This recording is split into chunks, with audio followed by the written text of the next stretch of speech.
Chapter 400, Call of Treasure. Your shadow grows stronger. Sonny stared at the place where the coin used to be, then blinked. What just happened? He dropped the coin on the altar. It was illuminated by the moonlight, and disappeared. And then, he received a shadow fragment. No way. Holding back excitement, Sonny summoned the runes and read, Shadow fragments, 198 out of 2,000. The last time he checked, there was only 197. He had definitely, without a doubt, just received a shadow fragment from the strange golden coin. So it wasn't an ordinary coin after all. A satisfied smile appeared on his lips. Not only was the coin special, it was even not cursed. On the contrary, it was blessed. Well, that was the easiest shadow fragment I have ever received. Suddenly his eyes widened. Wait. Weren't there more coins he had left behind on the Iron Hand Island? 3 more, at least, had been swallowed by the dead monstrosity. Before the thought fully formed in his mind, Sonny was already leaving the altar island. There are two things. The first one was that other coins could, potentially, turn out the same as the first one and reward him with free fragments. The second one was that where there were 3, there could be more. Much more. The fallen demon he had discovered could have come from a place where a whole treasure trove of miraculous coins was hidden. A whole mountain of them, even. If Sonny was right, and managed to somehow trace the path the creature took before dying. Who knew how much more powerful he would become? Trying to suppress the giddy feeling of discovering a huge and tantalizing secret, Sonny left the sanctuary and headed toward the edge of the island. As the sound of waterfalls grew louder and the first drops of rain fell to the ground, a dark silhouette suddenly took a step towards him. It was one of the watchmen. Huh. Sonny, right? Are you really going to go out in that weather? Most of the watchmen here in the sanctuary already knew that he was comfortable in the dark, so their initial surprise about seeing someone leave the citadel at night had more or less disappeared by now. It was still strange for some of them, though. Sonny halted for a few moments, then smiled. Yeah, don't worry, I will be fine. I'm not going far anyway. Just want to check something on the Iron Hand Island. The watchman hesitated, then shrugged. All right, be careful out there. Night vision or not, this is not the time for humans. Sonny thanked the man for his concern, then walked past him. Not the time for humans? Good thing I am a monster, then.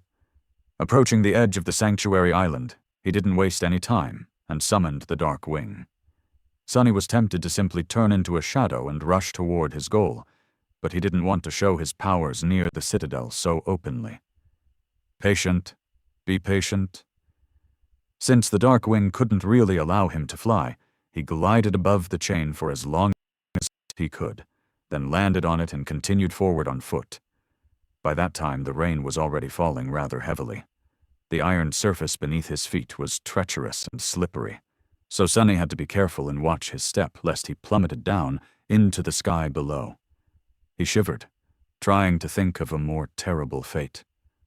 With no means of real flight, he would just be falling through the darkness endlessly until his mind was gone and his body consumed itself from hunger, then slowly turned into dust.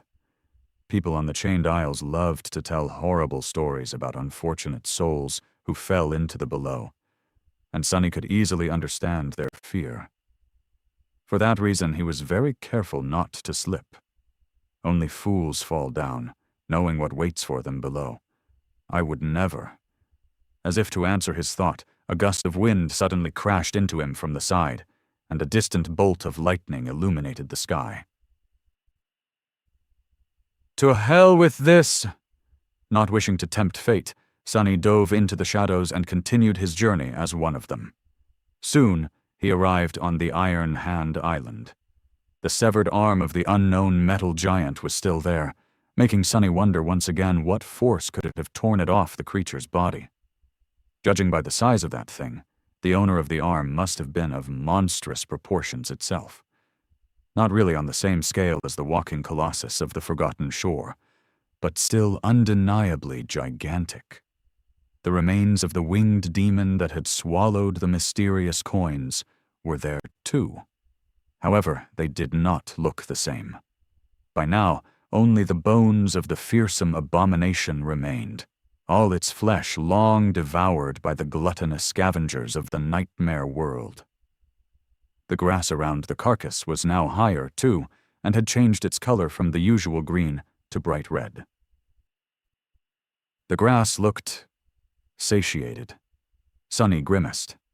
Out here in the dream realm, no creature or plant was really what they seemed.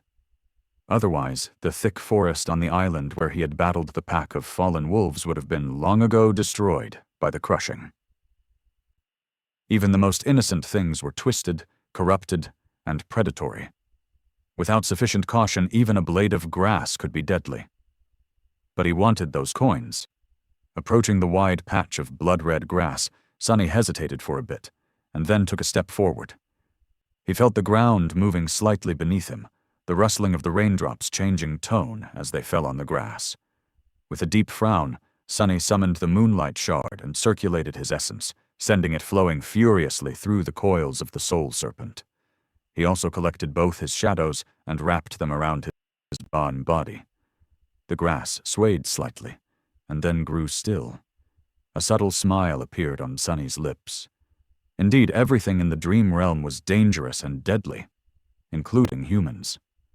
In fact, Awakened were perhaps one of the most fearsome tribes of creatures in this world, if not in terms of raw power, then at least due to their cunning, wickedness, and unpredictability. For something as weak as a blade of grass, it was wise to avoid angering one of the Awakened, especially one as dreadful as Sunny. It feels nice to be feared. With nothing threatening him anymore, he walked over to the spot where he had seen the coins last, and bent down, trying to find the alluring golden discs. They were just where he had left them,